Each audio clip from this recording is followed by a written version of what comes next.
नमस्कार, जय हिंद। आज तो सब लोग जानते हैं भगत सिंह, चंद्रशेखर आजाद, सुखदेव, लेकिन उनके साथ भी एक ऐसा पुत्र था और भारत माँ का सपूत था जो एक एक दाने के लिए अपनी जान गंवा दी और भारत माँ की गोद में हमेशा के लिए सो गया। चलिए दोस्तों, आज हम शुरू करते हैं उनकी कहानी। जतिन दास, भूख हड़ताल और भारत माता के सच्चे सपूत की शहादत। भारत का स्वतंत्र संग्राम इतिहास में कई ऐसे अमर नायक हुए जिन्होंने अंग्रेजी हुकूमत की नींव हिला दी। उन्हीं महान क्रांतिकारियों में से एक थे जतिन दास यानी जितेंद्र नाथ दास। वर्ष 1929 में लाहौर षड्यंत्र केस के सिलसिले में जतिन दास को भगत सिंह और उनके साथियों के साथ लाहौर जेल में बंद किया गया था। उस समय अंग्रेज जेलर भारतीय राजनीतिक बंदियों के साथ जानवरों जैसा व्यवहार करते थे। खराब खाना खाने को दिया जाता था, गंदे कपड़े पहनने को दिया जाता था, खराब पानी पीने को दिया जाता था और बुनियादी सुविधा तक नहीं मिलती थी।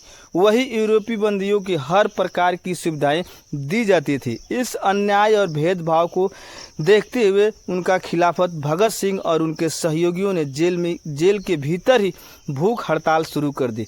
जतिन दास ने भी भारत माता के मान, सम्मान और शान के लिए इस अनशन में उनका साथ दिया। जब तक भारतीय बंदियों को सम्मानजनक अधिकार नहीं मिलते, तब तक अन्न का एक दाना भी मुंह में नहीं जाएगा। जतिन दास अंग्रेज अधिकारियों ने अनशन तोड़ने के लिए हर संभव कोशिश की, जबरन खाना खिलाने की कोशिश की, लेकिन नहीं खाए, अपना अनशन नहीं तोड़े। क्रिया के दौरान एक दिन भोजन उनके फेफड़ों में चला गया, जिससे जतिन दास की हालत अत्यंत गंभीर हो गई। डॉक्टरों ने अनशन तोड़ने की सलाह दी, लेकिन इस वीर सपूत का इरादा लोहे की तरह मजबूत था।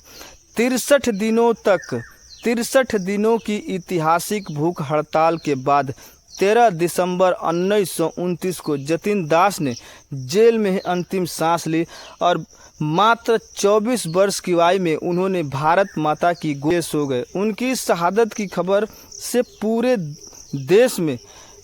देश में हलचल मच गई और पूरे देश के लोग रोने लगे।